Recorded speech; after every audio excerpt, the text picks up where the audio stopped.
Thank you everybody for hopping in here today live, and for everybody watching the recording.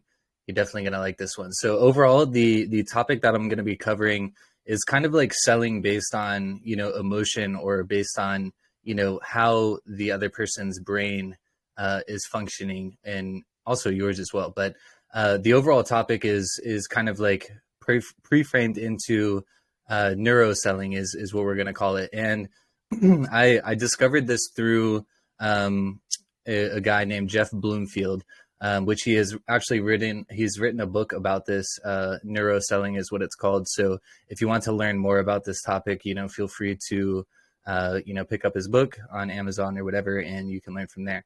As always, or most of the time, I would say, like, most of the shit that we talk about here, it's all just kind of like things that we've picked up from other people, strategies we've tried, and just kind of like our inputs on how it's worked for us and how we think it can work for you all as well. So, that's just overall like the nature of the game in my eyes. It's always seeking new information based on, like what you're overall an expert at, and, just becoming even more of an expert. So that's kind of me and Mike's playbook as normal. As you guys know, we often reference, where we're learning this information from, and just kind of our viewpoints, stuff like that. But neuroselling, the topic in general, I think is really powerful when it comes to what we're doing, specifically as coaches, just because it's going to put us in a point of relatability. But before we dive into it, like really knowing how to effectively communicate is like ultimately like the key to success. If you can communicate, in an effective way, then you can pretty much get anything that you want in life. And there's another book that's, very specific on this, called Art of Communication, that I suggest everybody dive into, just as far as like, a real like hard structure as far as like how, we should communicate to get ultimately like what we want in the situation. So, like all in all, like people want to be told what to do, but, like overall, like we need to, learn how to solve our own problems. Like we need to, at the end of the day, especially as coaches, become problem solvers. And this really stems from the art of communication, being able to effectively communicate to pull out somebody's problems and in return, give them the solution. And obviously that needs to be done in an effective way so they receive it on their end as well. A lot of times, like, we can bounce stuff off of people, but did they actually understand is like probably one of the most important things. So, obviously you really need to be like a critical thinker to be successful. So, as problem solvers rule the world. It's one of those situations where if we can become an expert at our topic, if we can become the best problem solver of our topic, then we're always going to be viewed as, like the pinnacle of what we are doing, like being the overall, like the best versed in what we're doing. So I want to, lead with moving forward, like, all of us here revolving around what we're going to call the platinum rule. And it's simply treating someone better than they expect to be treated.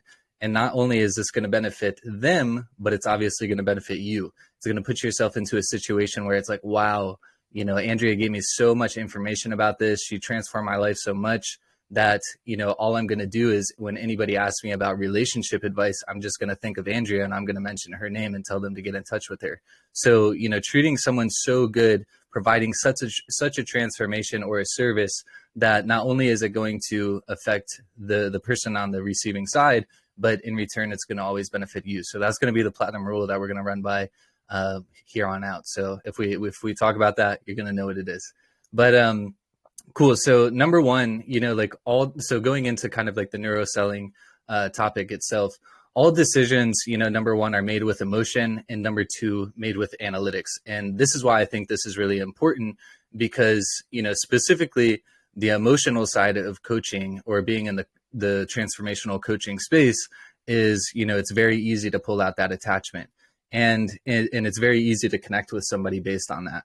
Now, the analytical side of things in the coaching space is very harmful, as far as like the other person receiving it the wrong way, or thinking they don't need it, or they can do it themselves, et cetera, et cetera. And we'll dive deeper into this as we go on. But and if you have any questions, feel free to drop them in the chat as we go on. I'm going to ignore them until we get to the end. but there's probably going to be some things that you're thinking about, like how can I implement this myself, et cetera, et cetera. So I don't want you to forget the questions. So drop them in the chat and, we'll cover them towards the end. But cool. So, like I said, all decisions, number one, are made with emotion. Number two, with analytics. So the emotions come into play first, obviously, then the analytics. Like this goes into play as far as like how we should be running our sales process as well. And a real like basic ass example is, think about when you're hungry. Like you feel hungry, so you decide to eat. So the emotion is triggered that you're hungry. So the analytical side is, if I feed myself, I'm no longer going to be hungry. If I eat food, I'm not going to be hungry. So very simple example as far as like how the emotion and the analytics, kind of go hand in hand. Now, when the human brain is under pressure, it always communicates from its highest level of training, knowledge, and belief. So when the human brain is always under pressure, I'll repeat that. It always communicates from its highest level of training, knowledge, and belief. Sorry, I got a little scratchy throat. But that's very important because, if we think about, kind of ourselves in our own situation, and in a sales situation, when we put ourselves into a sales situation, we're putting ourselves into pressure, whether it's pressure towards being attached to the outcome, or pressure, just being attached to always progressing through the sales process, or even if it's just pressure being attached to, the fact that, damn, I'm uncomfortable, like this is something I'm not very well versed in. So it's always going to trigger the highest form of training, knowledge, and belief. And the reason I'm bringing this up is because we're always trained on the analytical side. Our knowledge is always around the analytical side, and our belief is as well. The belief is a good thing. The training and knowledge is also a good thing to be analytical, but it's the order that this all needs to play into as far as how we communicate this when it comes to the sales process. So, like just plain fact, the product is always going to trigger the analytical brain. For example, if we talk to somebody and they're like, I got watches, it's like, dude, I don't need a watch, bro. Like I got tons of watches, I don't need another watch.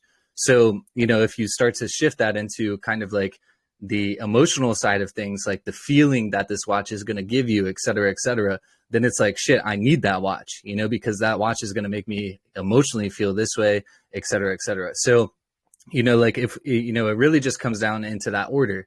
And, like I said, these are like kind of basic examples. I'll give you a more like coaching example towards the end. I have it broken down a little bit better there. But, as you'll, if you can think about just that simple thing, if somebody were to walk up to you and just be like, hey, Emily, I have like these types of watches. What do you think? You'd be like, cool. Like maybe I'll think about it next year for Christmas. I don't know. But like I said, if you come at it with the emotion of how is this Rolex going to make you feel? How is this watch going to make you feel? Then, we start to be attached to that product a little bit differently. So, problems are always going to invoke emotion. So what we need to do here instead is start serving by solving a problem. So, in the watch situation, obviously much different than coaching in general, but just to stay on that topic, like if we can serve that situation by solving a problem, what's the problem? Maybe the problem is somebody doesn't feel like they're enough, so like maybe this watch will give them kind of like the boost to make them feel a little bit stronger about who they are. So like I said, instead we need to start shifting into serving by solving a problem.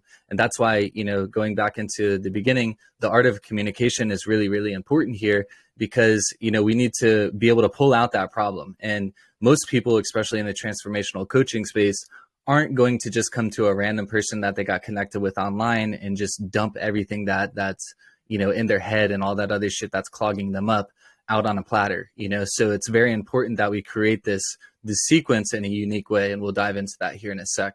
But, it really comes down to, the right information being delivered the right way in the right order. So it's going to be the right information delivered the right way, but in the right order. That's really what we have to come up with here. Now, like I said, you can learn tons of shit about like this topic of neuroselling in Jeff Bloomfield's book, but I'm just kind of breaking down, like my biggest takeaways. He's got tons of scientific, like the left brain node or whatever the hell it's called and the right and all this type of shit. But to me, that has nothing to do with me. I don't want to be a neuroscientist. I'm just trying to convert this into sales. So, going into, the next level of kind of like how this all comes together is, confidence in sales. Number one, like mindset is everything. If you aren't converting in sales, it likely has to do with your mindset. Like you yourself are the focal point of your mindset. We all know this here, especially us here in this call. Now, obviously, your beliefs drive your behaviors. So you need to 100% believe that your service will be helpful to this individual. And if you don't, you're going to put yourself into a situation where you have a limiting mindset as to where you'll be able to perform, because you're trying to sell, not serve. So you need to be in 100% belief that your product service transformation is ultimately going to help the other person on the other side at the highest level. So building extreme confidence in sales really comes down to, like I said, number one, mindset has to be serving by solving. So you need to learn and understand the prospect, and you need to solve their problems. So now we're going to dive into kind of like how these people, or how you can best learn and understand your prospect in the most like vulnerable way, I would say. Now the greatest salespeople in the world, I'll be happy to mention, they don't think about their product or their quota. Now, keep in mind, they know it, but they don't think about it. It's not something that's always top of mind. What they think about is how this product is going to help the person on the other side, how this product is going to help this person solve a problem. And they also think about the feeling that they are going to get from helping somebody solve a problem. So it's all, it's very much less product, more emotion. It's pulling the product out of pretty much everything, other than it's going to be the key to trigger an emotion that not only we want, but the person on the other side is going to want as well. Now, as we all know, every human on the planet is 100% a salesperson. The question is are you communicating the right information, the right way, and the right order for a mutual benefit? So the biggest kind of like starting point is, creating that connection. It's more so like kind of like the rapport building. And most people, when they go into this, it's very off topic, like Mr. Prospect, I see you have like a sailboat on the wall. I drink water. Can I tell you about my watches? It's like, what the hell does this even mean? So, like rapport building, when it comes to creating the connection, which is obviously step one of kind of like the overall sales process, is, obviously connecting with them, but connecting with them on their terms, something that you can meet them in the middle about. So in our case, being that we're all, handling this stuff digitally, a big like kind of like connecting point that is on topic, but kind of off topic is, like, where are you calling in from? Like, where are you located? What do you like to do with your family? What kind of adventures do you do in Canada? Like, should I travel there with my family? Do you think that my girlfriend would like it? Do you think like my little siblings would like it? Like, how do you like, what are the fun things to do? So it's connecting that with them on a personal level to find, like some sort of mutual benefit. So now we're going to be going in, once we like have the small talk, the rapport building, we can, ultimately build some sort of connection with that person. Then we move into a point in the process where we are going to be establishing personal trust and professional trust. Now, personal trust is very much the fact of me believing, are you authentic? Are you honest? Are you humble? Have you shown me some sort of vulnerability? And then we have professional trust, which is basically my perception of your credibility, your knowledge, your skill. Like, how can you help me in my transformation? How can you help me with my problems? So the proper order that we want to run this is, number one, we're going to have our personal story. Then we're going to go into a prospect story. Then we're going to ask them questions that lead to a problem and the feeling about that problem. And then we're going to go into a problem story. And then we're going to go into a product and a solution story. So there's pretty much like 5 key components that we're dealing with when it comes to the overall sales process. And if we're thinking about rapport building, that would be 6. So Now, the overall personal story is, along the lines of, let me tell you about why I do what I do. It's really important, that you understand why I actually am here in this position. And then, leading it off into why do you do what you do is grabbing the prospect story. And then, taking the prospect story, asking them questions that lead to, the problems that they're experiencing, whether it be in their relationship, their health, whatever that situation is. But it's ultimately pulling out that problem and then getting them to express the feeling based around that problem. And then that's where the emotion is triggered. So if we can understand this based on like what I've been talking about for the last 15 minutes or so, I kind of highlighted off with, we need to start out by triggering the emotion before we move into the analytical mind. So by sharing my personal story, grabbing the prospect story, and then asking them questions about the problems that they're experiencing and the feelings that those problems bring up, that's triggering the emotion. And not once have we talked about the product or the analytical side. So now we've brought ourselves into a point where we can start to introduce that analytical side because we've triggered the emotion, we've grabbed the emotion. So that's when we come into the situation of the problem story. So now we are taking that person's problem, that prospect's problem, and turning it into a story. Okay, name. So I understand that you're dealing with this sort of hiccup and it causes you to be angry, emotional, you have like crazy anxiety, maybe some depression, all of this stuff that you told me that you're experiencing. Now, what this is doing is it's showing you that you understand this person. And the only reason that this person is going to give you that type of information is because you shared your personal story and you allowed them to talk about themselves. So you created that personal trust with them. So now they're going to open up and give you all of the information that you want to hear. That's going to be ammunition for the rest of your call. And so going into the problem story, just like I said, it's just telling them exactly what they told you that the problem was. It's just restating that so you can show that you understand that person on the other side. Now we take ourselves into the situation of the product or the solution story. It's diving into the product or the process that we're going to take them through, the actual vacation that we're going to bring them to. And keep in mind, like, this is staying away from like the whole plane ticket theory. Like, we've talked about this a lot. Like, when it comes to sales in general, people don't really care about how. They just need to know that they can trust you to get them to the desired outcome. So the product solution story is very much focused on, you are here right now that you told me in your problem story. And now I'm going to take you to what my product solution story is going to yield. So the biggest thing that we need to accomplish here is we need to have them, that we need to have the prospect into a situation where they know that you care about them. Not only do you care about them, but you care about helping them. You're showing up in an act of service. And, and you need them to be at a level that they can trust you on a personal level. So sharing your personal story, sharing why you do what you do is going to create that level of trust on a personal level. And, another thing that we really need to identify here is, are you even passionate about helping people like me solve problems that I have? And how do I know that?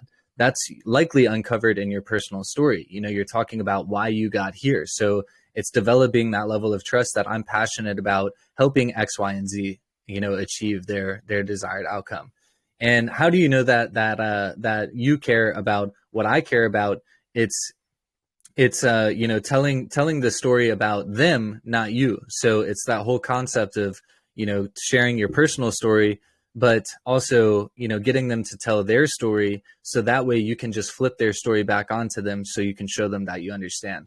So I'm sure that, you might be a little confused about what exactly I'm talking about. So I want to give you like kind of like a real example of how we establish this inside of our script when it comes to, the sales process on the internal side of things for us. So, more so, the main point that we're creating here is, like I said, we want to trigger the emotional side of things before we dive into the analytical side of things.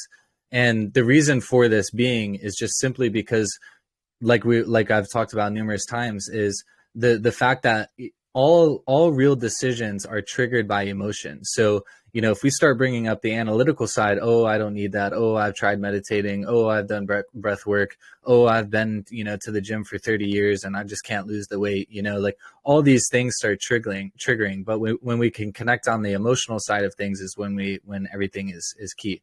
So, like I said, number one is going to be the report building, diving into the small talk side of things, getting to connect with them on a little bit more of a human level. Now, after you spend some time getting to learn a little bit more about that person, you'll move into telling your story, sharing your personal story. So cool. I just want to give you some background on, myself, how I got here so you can understand me a little bit better. It's important that you hear this. Does this sound good? And then they're like, yeah, cool. It sounds great. I'd love to hear more about you. And then you start diving into your story. So in 2018, I started a company called Brandberry HQ. I had a guy that was referring me a shit ton of business. And at the end of 2019, we decided to team up and form Brandberry Unlimited, which, by the way, that guy is still my partner. It's Mike Anderson. In our first year, we scaled from 0 to 400,000 without spending a penny on ads. But during that time, we spent over $35,000 on a few coaches where we saw some insane transformations, not just in our business, but in our personal lives as well. Those breakthroughs that we experienced really made us passionate about the coaching space in general. Now, to be transparent, Mike and I, we quickly realized that we're not relationship coaches. We aren't health coaches or anything like that. But what we did have was the business knowledge, the marketing, and the sales experience that we gained from running our 7-figure agency, Brandberry Unlimited, that I mentioned earlier. So that's when we decided to partner up with transformational coaches to help them increase their impact via ACE automated coaching engine. So that would be my story. Notice I covered a couple of different things there that would obviously attach me to the person on the other side. The other side's like, well, shit, man, I want to go from 0 to 400,000 in a year. Like I experienced a lot of the same things you experienced with transformational coaches. That's exactly how I got to be a coach. So I'm creating this personal connection on a personal level, but at the same time describing who I am and how the fuck I got here, so these people know me. Now this is when we move into getting the other person's story. Now, enough about me, but I'm curious to know, what do you do? Now we're getting the other person's story. So now we opened up to them. We told them our experiences. We told them how we got to this position in life. And we made that mutual connection to that person because we know who our prospects are. We know who they are on the other side and what's going to make them happy. So now we're getting their story. We're listening. Oh, I became a transformational coach because, I was going through a divorce and, it was very mentally abusing. And, for 6 months after, I found myself in a slump and I just couldn't figure out life and X, Y, and Z.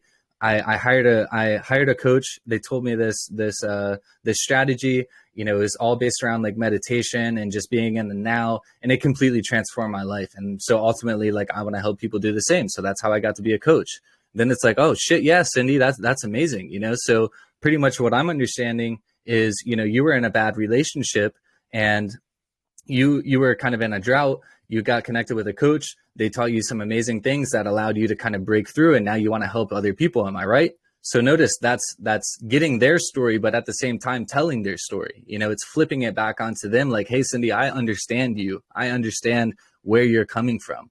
So now this is in the situation where we can start moving into the analytical side of things. We could start moving into the product side of things.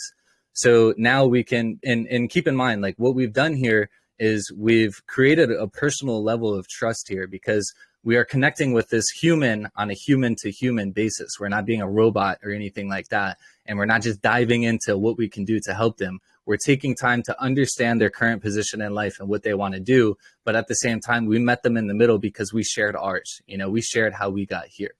So now we can move into, pre-framing the call. This is one of the most important pieces, I think, to be honest with you. And the reason that this can be really effective at this level is because, like I said, we've developed that personal trust. So now it's like, hey, Cindy, this is what I really want to do during this call. I want to, take some time to ask you some more questions about, your current situation. But at the same time, like if I do think that we have the solution to your problem, I want to be in a position to where we can get an answer today. So like make sure like you ask all the questions that you have, like I want to make sure that there's, for whatever reason, you are either going to give me a yes, you're going to give me a no, or you're going to be, like I need to think about it. We want to avoid that. I need to think about it at all costs. So make sure you ask me everything that you need to know during this call. So now we pre-framed, we can move into the question side of things, and we can start to ask them, the things that the things that are going to lead to the problems that they're experiencing. So, what are you looking to accomplish? Like, what's, one thing that's holding you back? Well, like I want to achieve this level in my fitness, or, I'm looking to, kind of like get over this hump that I've had from my divorce, whatever that problem is. So we're dissecting that problem. So what have you done to try and like fix that yourself? Well, I've tried this, I tried going to the gym all the time, and, I can't really figure out like the weight loss thing, whatever I do, it seems to just continuing to happen. Or on the relationship side of things, no matter what I do, every time I see somebody that looks like that person, it just reminds me of all the trauma that brought into my life, et cetera, et cetera. So it's triggering, how does this make you feel? Like, why have you been trying to do this for so long and it's not working? So it's proving to them that, number one, you are the solution, you, the coaches, are the solution, because they need your help. They've tried this by themselves and they haven't been able to figure it out. But the biggest thing that this is pulling is it's pulling the emotional connection to the problem that they have. So it's that whole like emotional analytical thing. Now, once we dissect the real problem and the emotion that it gives that person, or the feeling that it gives that person, now we can go into a situation where we can tell the story of the problem. So cool, Cindy, from what I understand, you've been going to the gym for, 8 months. You haven't really seen any results. For some reason, the scale is still going up and you're doing everything right. And by the way, like the relationship hurdles, like I definitely, understand what's happening there. As far as, just seeing somebody that looks similar to that person is just triggering everything that happened in the past. And it's kind of making it like a right now thing, even though it's not even happening. Is that right? And she's like, yeah, that's exactly right. So now we're showing this person that we understand them. Now, keep in mind what we've done here is we've shared our story to connect with them on a personal level. We've gotten their story to also connect with them on a personal level, but we also told them their story too. So we showed that we understood them at one point already. We pre-framed the call, asked them a little bit more questions to get the real problem, the real problem that we're trying to solve at hand. We've also tied emotion into that by trying to figure out their feeling that problem has given them. She told me that it made her feel angry, depressed, anxious, all these feelings. And now we're going into a situation where we have told them the story of the problem. So now we're showing them that, hey, I understand you again. Like I heard you. I heard you say, because of this problem, you're feeling X, Y, and Z. So now we put ourselves into a situation where we can start to tell a story of the solution to the problem, which is our program, how we can actually help them. Well, this is what I do through my 12-week program, X, Y, and Z, X, Y, and Z, X, Y, and Z. I'm going to help you problem, solution, problem, solution, problem, solution. I'm going to help you with all of this. Now we can go into a situation of like a temp check. Hey, what do you think about this scale of 1 to 10? Do you think that this is something that makes sense to you? Yes or no? And likely because we've created the personal trust, we've figured out the real root problem and the emotion attached to it. And we've also created the professional trust by telling the story of the problem to the solution. Now they should likely be at a 10 out of 10. But if they aren't, for whatever reason, you can just backtrack in and figure out how we can get them to a 10 out of 10 on the scale from 1 to 10.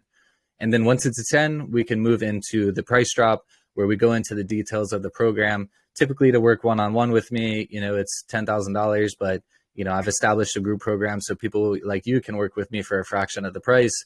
It's going to be $3,000 one time today. How's that sound? Perfect. So I know that was kind of a little bit faster through the example side of things, but it should give you a much better understanding as far as kind of like what that would look like in the sales process as far as how it's done. Now, the biggest thing here when it comes to sales in general, as I talk about numerous times, is, we can preach on this shit all day long, but what it really comes down to is, the way that you can learn the best possible way is repetition and accountability. Like learning, consuming the information over and over again, and ultimately, doing the task, putting it into play. One of the things that me and Mike have mentioned before is like, prove us wrong, like prove me wrong that this isn't the best process that you can handle when it comes to a sales situation.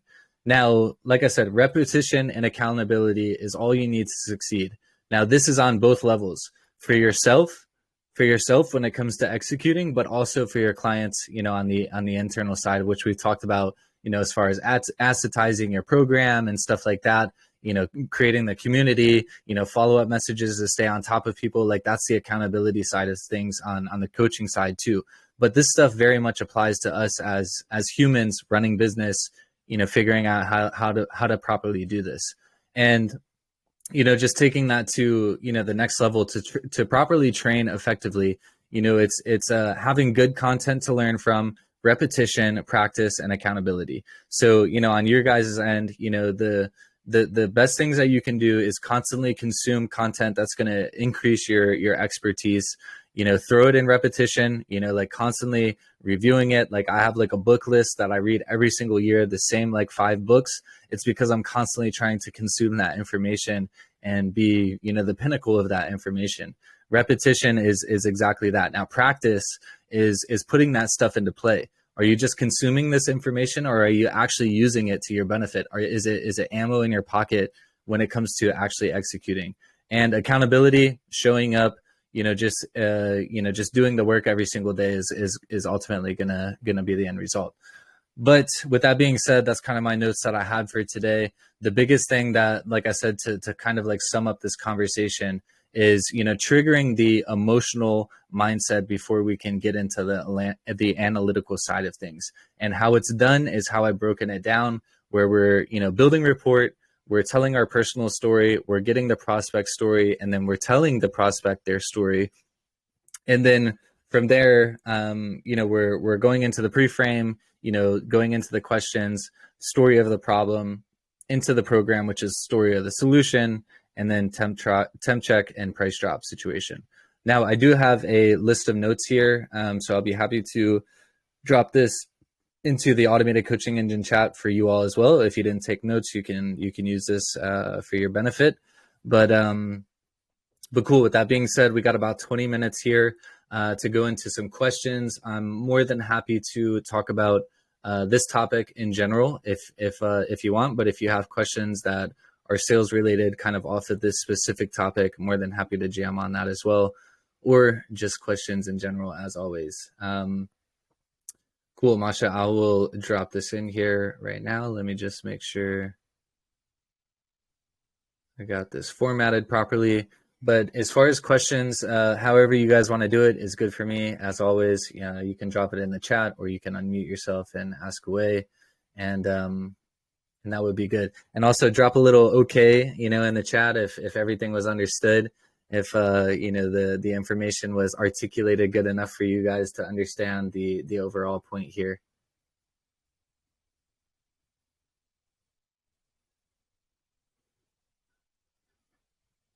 And let me get this. I think I need to reformat this for you guys so it works.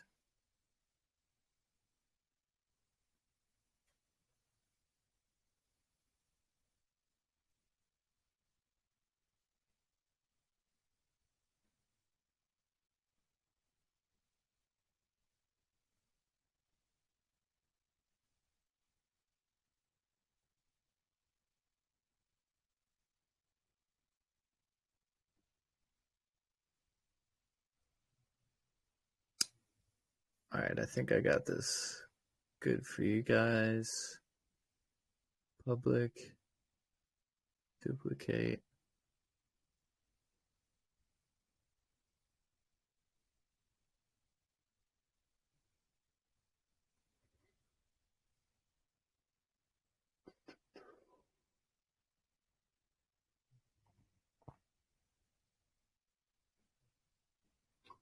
All right, cool. That's the notes that I just dropped in there. All right, that's cool.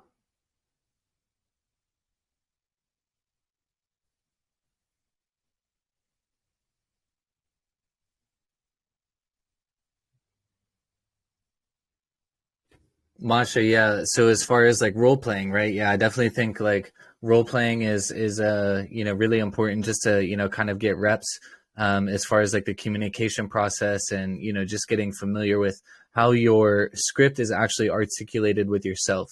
Another thing, like one of our guys, like he will do this like in the mirror. It's kind of a different way of role playing, but it's more so just speaking the actual script out loud, getting more comfortable with how the words mesh together.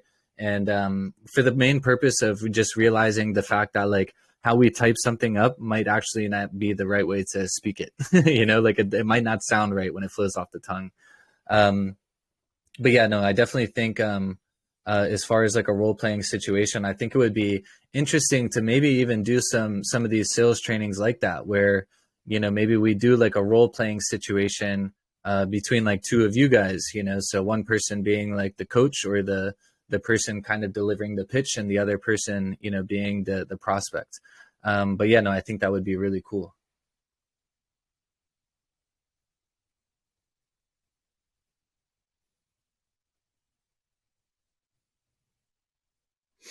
Yeah, so let's do that. Let's do something like that, like maybe plan for Friday's call to be of that situation.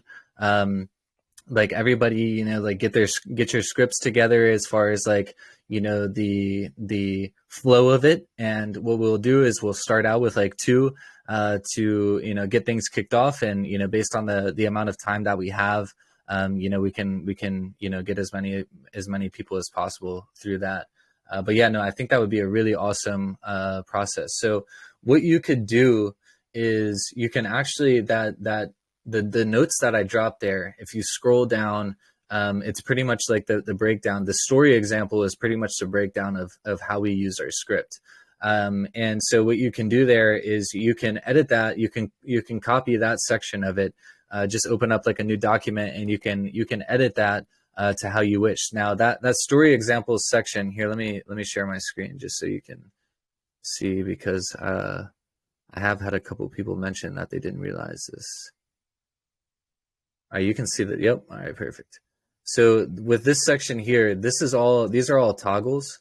So you can click on these and you can kind of see, like this is like the story that I created, and, getting their story. So it's, pushing them along the process. But you guys can copy this, just create like a new Notion document, and you can, edit it as you wish. And that will help you out a lot as far as, just crafting your own version of how the script should flow effectively for you all.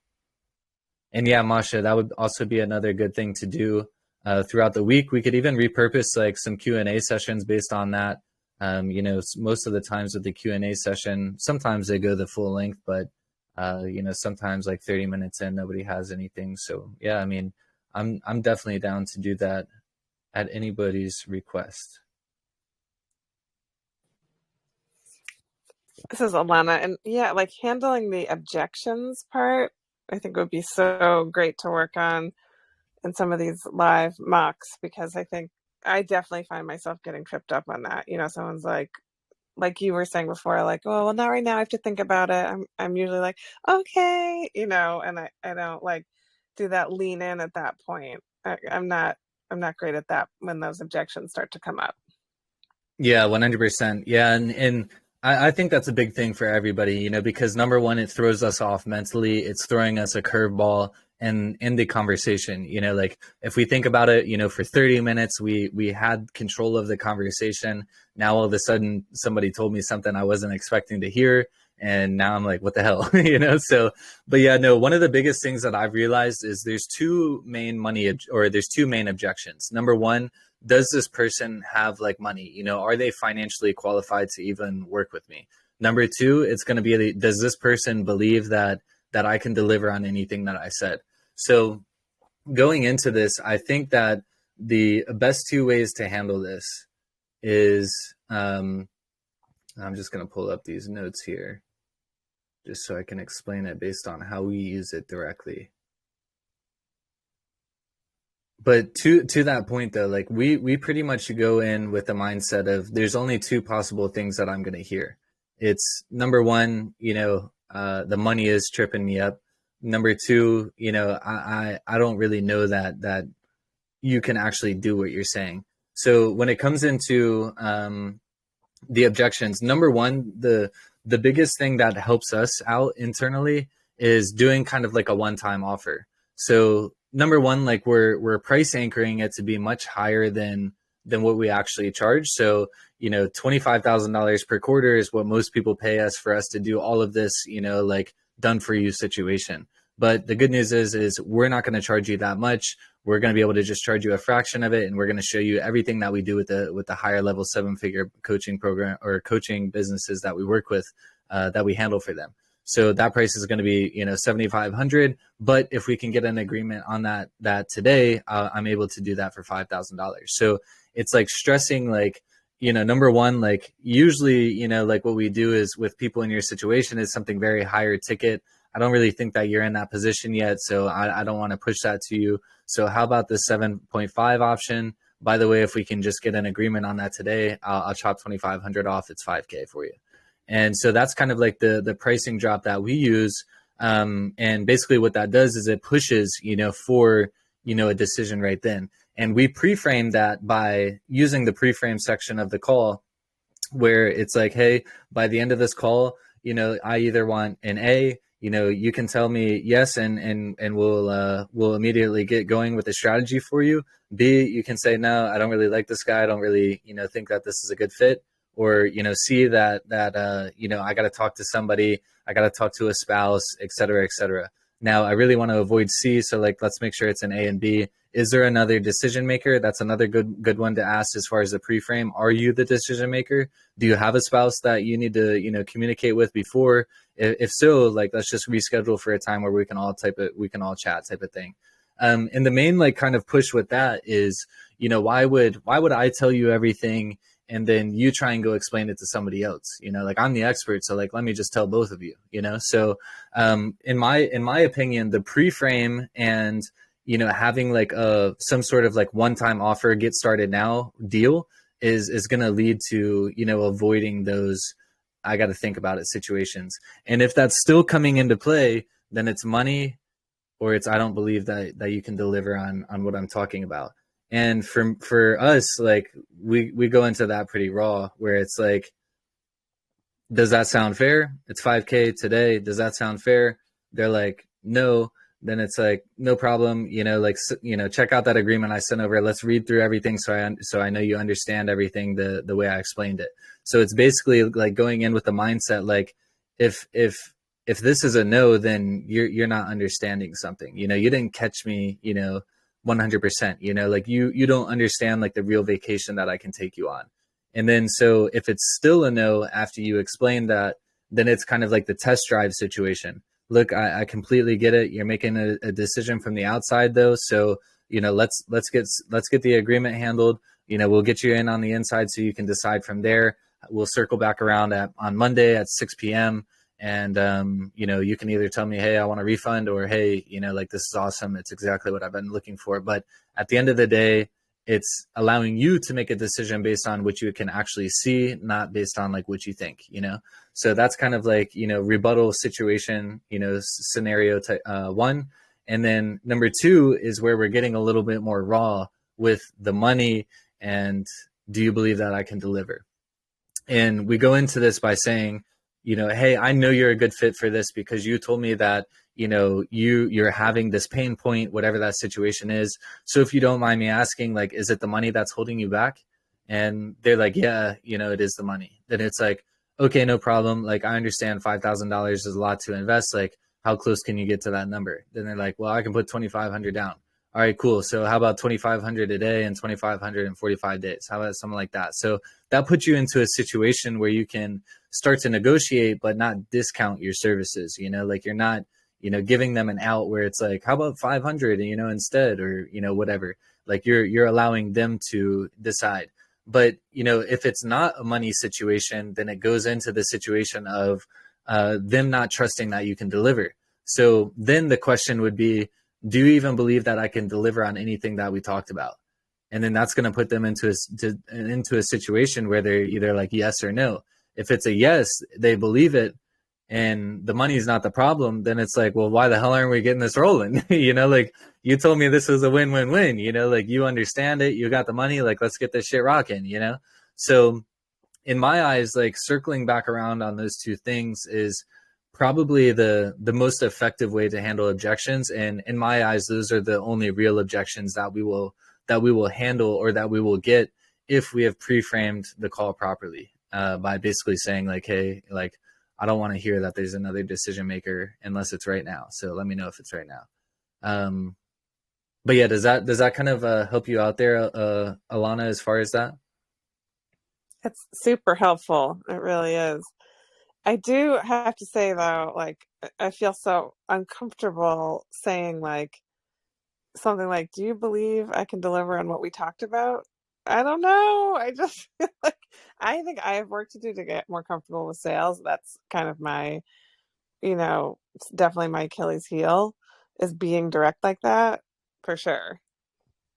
Yeah, yeah, 100%. And I mean, it's like, I mean, you wouldn't believe how many times I've listened to recordings from our guys and been like, why'd you skip that word, dude? Like, I heard you were reading everything and then you skipped that one word. Like, why'd you do that? They're like, oh, it just, it doesn't seem right. And I'm like, well, it's not about if it seems right, it's about what converts, So to that point, it definitely, like, sales is definitely something that, like I said, it puts us into a situation of pressure, and like I said, at the beginning, like, when we're under pressure, it forces us to communicate at the highest level that we're trained on, the highest, knowledge that we have. And because of that, we're avoiding any type of like personal connection, or, trying to really dig down into like the nitty gritty, So trust me, like it was something that, and I'm sure Mike could even agree to this too. But it's something that even me and him ourselves, we really suffered with, as far as the sales process, is just really being confident. But what it really comes down to is like believing if you can really help them, like if you have 100% belief that you can help the person on the other side, solve a problem, or you have the solution to their problem, then you shouldn't feel bad. It's actually your service, your like necessity to service, to be on them as hard as possible about making that commitment. Cause it's like, hey, I know my shit works. And like, I know you have this problem. We already talked about this, and I'm very fucking confident that I can be the solution to you, So like, we need to do this for your sake. And because of, money back guarantees and stuff like that, it's no risk to you, So like, I think coming in with like that type of like mindset of just being more confident in yourself, as far as being the person that can actually help them, is probably the most important aspect there. Just because that's going to put you into a situation where it's like, you won't feel bad about asking, do you even have $5,000? Like, is it a money situation or what? Do you really think about, do you really think that this is the solution to your problem? Do you think that I can deliver on everything that I said? Like, to me, like, those are the only ways that you're going to get yourself into a position where you will get direct answers from the other person. And you will get that honesty from the other person, because, to your point, a lot of like situations are, I got to think about this, when in reality, they know it's a no, and like, as people in this position, we need to accept the fate that it's going to be a yes or a no. And if it's a no, I'm completely fine with that. I just don't want to waste any more time. So, if it's a no, tell me, and like, that's ultimately like what we're trying to uncover with the money objection and the belief in, being able to deliver objection. Yeah, totally. This is super helpful. And I agree. I think, the times when I've closed and it's felt like easy, it's just a fit. Like, it's obvious it's a fit. I feel really confident. I know this person. I'm going to support them and help them. And I agree. I think that's so, so very true. Yeah, 100%. And I can promise you that if you're not implementing what I talked about today, this will allow you to even exceed that level of confidence, because, creating that personal trust through sharing your story is likely even a situation to where, it kind of like brings in like a different level of emotion to you, because it's like, you yourself have explained your situation to this person on the other side. So you feel like this person knows you. And I can definitely understand to where it would feel a little weird without that, because it's like, now I'm pressuring someone that doesn't even really know who I am, and why would they believe me because they don't know my background and stuff like that. And we saw this a lot happen actually with our guys, as far as this personal story being a back end thing. And so that's why, like, when I heard this from Jeff, I was like, holy shit, that makes sense. Because, when it comes to sales on our side internally, a lot of the way that we've gotten to the script that we have, or the process that we have, it's just all based on hearing objections and putting that objection into the script. So like, if we put our personal story at the beginning, there's a lot of benefits. And one of those benefits is that objection of, I don't even know you, like, I don't even know who you are. So, I got to do some research and X, Y, and Z. It's like, what do you mean? I told you my whole story, like, talked about transformational coaches, how I spent 35K plus on it, and it changed my freaking life. And, so now I have this passion to help other transformational coaches be able to receive the money that I once paid another one, like the 35K was the one, so I want to help other people do the same. So, like, I think, like, that process of, sharing your personal story, getting their story, is going to put you into a standpoint where you really know this person. And exactly like you said, it's going to put yourself into a position like, I know this is a good fit. You know what I mean?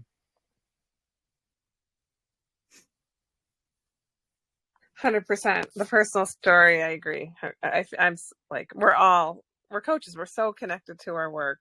That's, yeah, I have a very strong personal connection. It's our purpose. We're expressing our purpose, and sharing that, I totally feel makes that personal connection that kind of drives that home.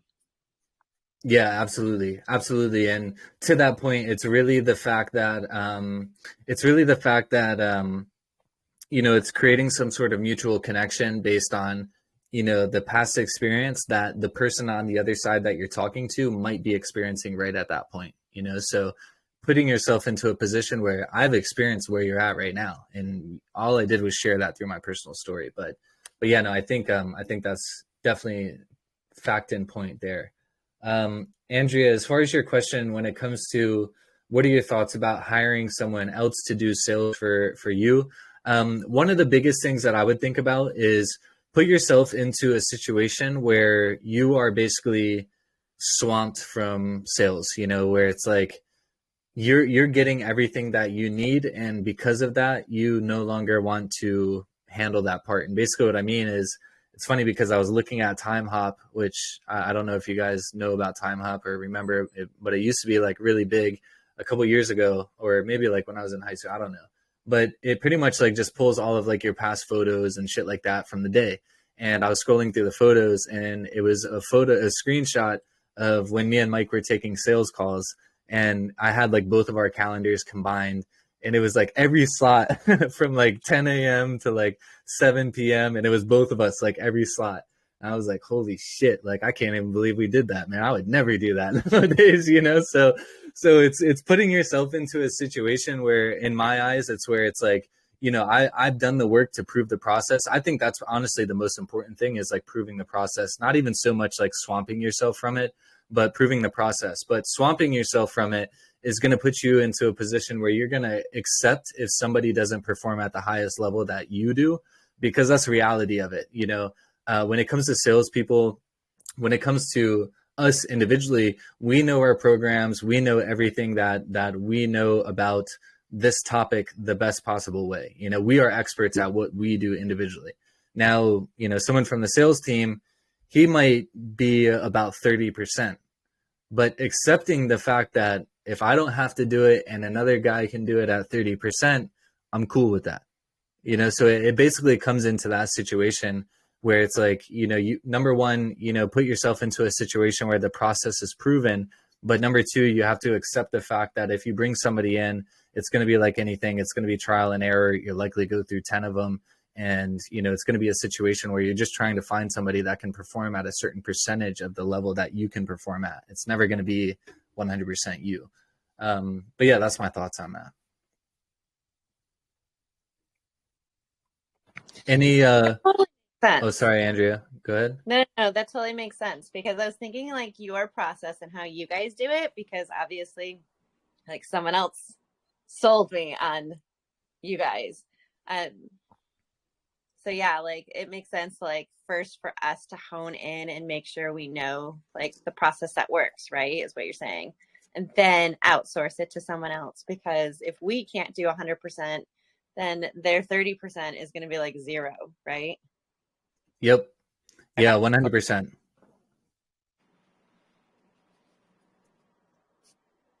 Yeah, no, and that's exactly it, to be honest, is you know, proving it is the biggest thing, because then you put yourself into a situation where you know what worked in the past. So as long as you can get them up to that level, then you know something's going to work. Whereas if you have somebody, you're working through some trial and error stuff, then it's like, you know, you almost have like a battle of the brains. Well, I think we should do this, and you know, well, I don't like that, I think we should do this, you know.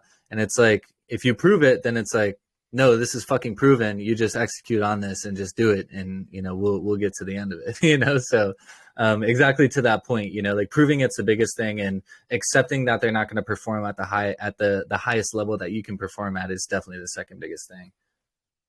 But cool. Any other questions? Anything that anyone wants to jam on? I know we're at time, but I'm always happy to answer anything and everything that you guys got.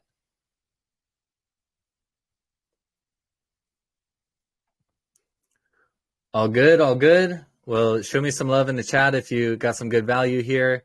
I'll drop the recording in the chat as well. And if you have anything that comes up from this topic, if you want me to check out your version of the script with your story and all that type of stuff, feel free to share it. Obviously, more than happy to serve you guys any way possible. But have an amazing Friday. Thank you all for showing up and engaging. It's always a great time here, and we will catch you on Monday. Have an amazing weekend, everybody.